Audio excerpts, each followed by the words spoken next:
आज इस वीडियो में हम लोग सीखने वाले हैं परसेंटेज कैलकुलेशन। जैसे अब यहाँ पे एक क्वेश्चन दिया है कि आपको 70,000 का 10% निकालना है। तो ऐसे कैसे निकालेंगे?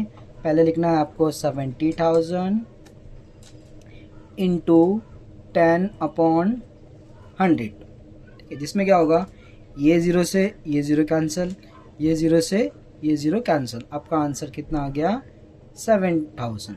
ये हम लोग पहले से सीखते हुए आ रहे हैं। अभी इसे सॉल्व करने का एक आसान तरीका है। जैसे आपको किसी भी नंबर का 10% निकालना है। यहाँ पर लिखा हुआ है 80,000, इसका आपको 10% निकालना है। तो सिंपली आपको क्या करना है, जो लास्ट में एक ज़ीरो है उसे हटा दो, तो इसका आंसर कितना आ जाएगा?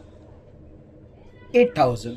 अब सपोज आपको क्वेश्चन में दे दिया है 95,600, इसका आपको 10% निकालना था। इसमें भी सेम लॉजिक अप्लाई करना है। सिंपली आपको लास्ट का जीरो हटा देना है, तो इसका आंसर आ जाएगा 9,560। अब ये 10% के लिए हो गया। सपोज आपको क्वेश्चन में दे दिया है 20% निकालना है।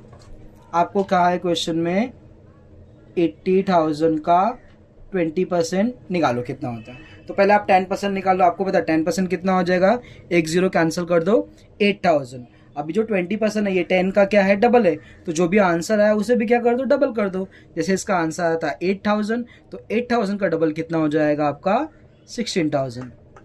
एक और एग्जांपल देखते। सपोज क्वेश्चन में दिया है आपको 70,000, इसका आपको कहा है 20% निकालो। तो पहले इसका 10% कितना हो जाएगा? 7,000, और 20% उसका डबल कितना हो जाएगा आपका? 14,000। इसी तरीके से अगर आपको क्वेश्चन में बोल दिया है 40% निकालो, किसका निकालने का है? सपोज आपको 1 लाख का 40% निकालना है।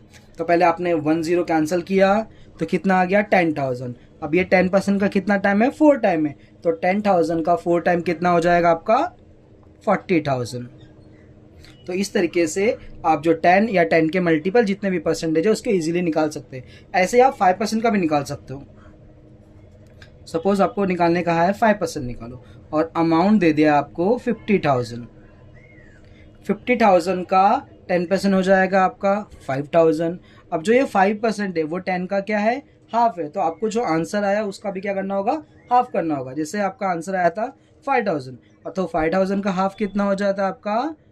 2,500। तो इस तरीके से आप सिंपली परसेंटेज निकाल सकते हैं। आज कुछ और परसेंटेज देखते हैं जो हम लोग को कैलकुलेशन में काम आता है। जैसे आपको क्वेश्चन में कह दिया है 33.33% निकालने का है। आपको क्वेश्चन दिया हुआ है कि 30,000 है, 30,000 का आपको 33% निकालना है। तो इसे सॉल्व करने के लिए क्या करना है, 30,000 लिखना है, और 33.33 का फ्रैक्शन वैल्यू होता है 1/3। तो जो 30,000 है उसको 3 से डिवाइड कर दो, आपका आंसर आ जाएगा 10,000। इसी तरीके से एक और क्वेश्चन बनता है 66.66%। यहाँ पर क्वेश्चन दिया हुआ है 60,000 का 66.66% कैलकुलेट करो, कितना होगा। तो इसे भी फ्रैक्शन से सॉल्व कर सकते हैं इजीली। 60,000 इंटू 1/6, जिसका आंसर आएगा 10,000। एक क्वेश्चन और देता हूँ मैं आपको, मैं ही सॉल्व करता हूँ, मतलब थर्ड क्वेश्चन है। जैसे आपको दे दिया है क्वेश्चन में 80,000, अब इसका कैलकुलेट करना है आपको 12.5%। तो अभी इसे कैलकुलेट करने के लिए कैसे करेंगे, 80,000 इंटू 12.5% डिवाइड बाय 100। अब इसमें डेसिमल है, तो ये डेसिमल को कैंसिल करने के लिए नीचे एक जीरो एक्स्ट्रा ले लेते हैं।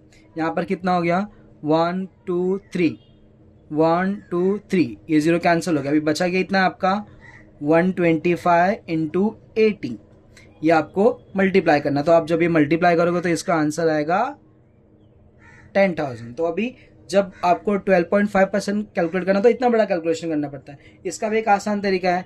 जैसे आपको यहाँ पर दिया था 80,000, अगर आपको 12.5% की फ्रैक्शन वैल्यू याद है तो अच्छी बात है ना, तो फिर आप यहाँ पे देख लो 1/8 होता है। तो अभी इसे सॉल्व करना आसान हो गया।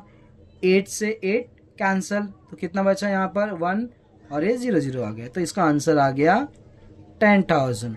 तो इस तरीके से हम लोग कुछ आसानी से परसेंटेज निकाल सकते हैं जो आपको क्वेश्चन सॉल्व करने के लिए बहुत ही हेल्प होते हैं। जैसे अगर क्वेश्चन में आपको 10% आ गया तो बस आपको क्या करना है, सिंपली लास्ट का एक जीरो निकाल देना है। और अगर 20% आ गया, जो 10% है उसका डबल कर दो, और जो 40 आ गया तो उसका 4 टाइम कर दो, सपोज 60 आ गया तो 6 टाइम कर दो, 30 आ गया तो 3 टाइम कर दो। वैसे ही क्वेश्चन में अगर 5% आ गया तो 10% का हाफ कर दो। अगर सपोज 2.5% आ गया तो जो आपका 10% है उसको 4 से डिवाइड कर दो, जो आंसर आएगा तो आपका 2.5% आ जाएगा। जिस तरीके से आप कुछ परसेंटेज को ईजिली कैलकुलेट कर सकते हो।